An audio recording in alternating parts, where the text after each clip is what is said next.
एक धारणा बनी हुई है कि माइग्रेन्स आर अनट्रीटेबल। मतलब जनरली लोगों को भी यही लगता है कि जी मुझे तो माइग्रेन है and it is untreatable.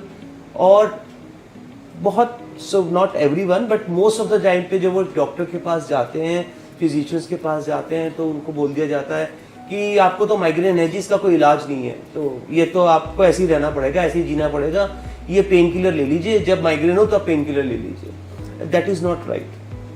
Book very clearly describes the treatment of migraine. Book कहती है आप पहले पेशेंट को देख के आइडेंटिफाई कीजिए कि उसे माइग्रेन है, और अगर आप आइडेंटिफाई कर लेते हैं माइग्रेन है, देन ये दवाई दीजिए जिसमें कि पेन किलर नहीं है पार्ट ऑफ दैट मेडिकेशन।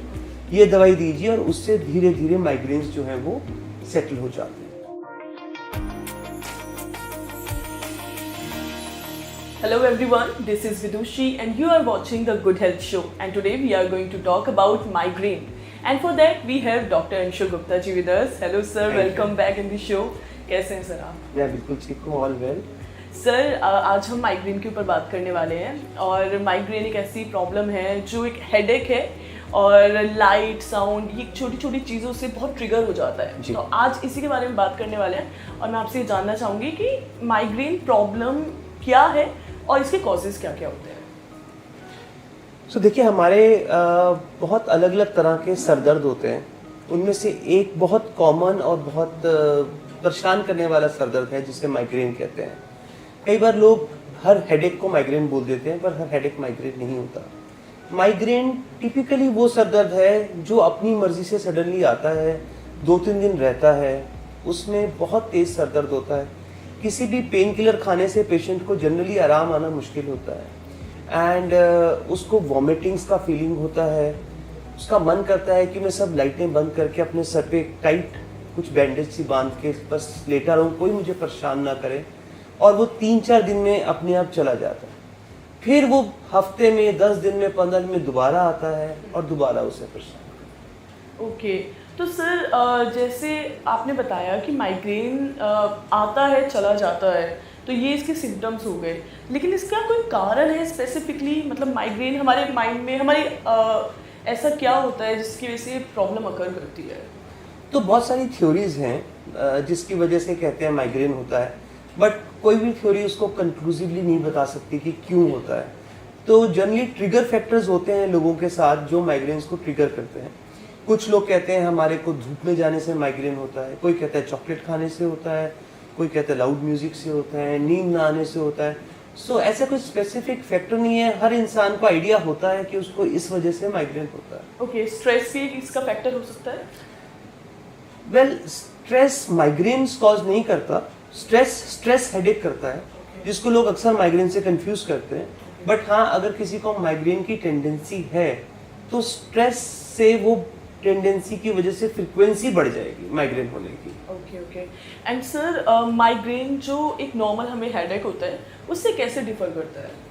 सो एक जनरल हेडेक जो हमारे को होगा, वो हेडेक किसी कारण से होगा। हमारे को जनरली पता होगा कि हम रात को सोए नहीं है तो हमें हेडेक हो गया, या फिर वो हेडेक ऐसे डल एकिंग टाइप का होता रहता है।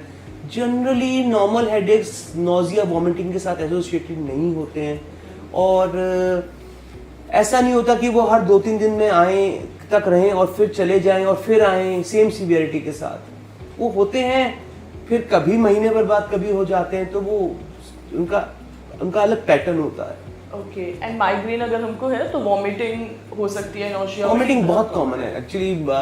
हेडेक होने के साथ वॉमिटिंग्स होना एक काफी स्ट्रॉन्ग फैक्टर होता है कि वो माइग्रेन है। ओके, एंड सर अगर हम ट्रीटमेंट्स की बात करें तो what are the available treatments for migraine? ये एक चीज़ है जो मैं बहुत कहता हूँ, बहुत समझाता हूँ, मैंने बहुत फोरम्स पे बात बोली भी है।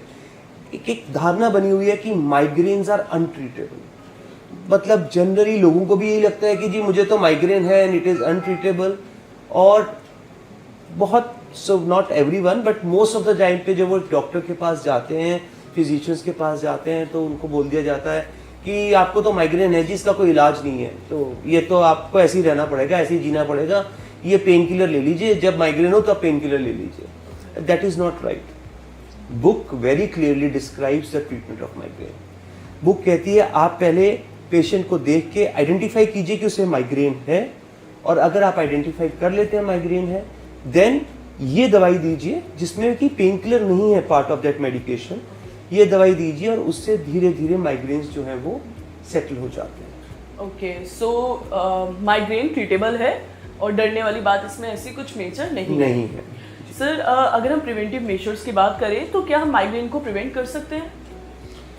अगेन जैसा मैंने कहा, मोस्ट ऑफ द लोगों को कोई ना कोई ट्रिगर फैक्टर है ये पता होता है। तो अगर आपको आपका ट्रिगर फैक्टर मिल गया है तो कोशिश कीजिए उस ट्रिगर फैक्टर को हटाने की, तो उससे आपको माइग्रेन नहीं होगा।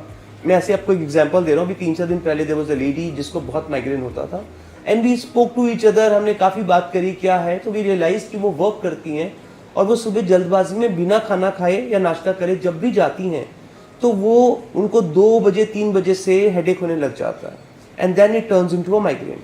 सो मतलब ये है कि जब वो खाली पेट रहती हैं तो उनको माइग्रेन प्रेसिपिटेट होता है। सो अगर ऐसा आपको कुछ मिलता है तो आपको उस चीज़ को अवॉइड करना चाहिए, तो आपके प्रॉबेबली माइग्रेन के एपिसोड्स कम हो जाएंगे। ओके, एंड सर अगर डायग्नोसिस की बात करें तो क्या ऐसे टिपिकली टेस्ट हैं जो हम माइग्रेन हमें है या नहीं उसको जानने के लिए कर सकते हैं?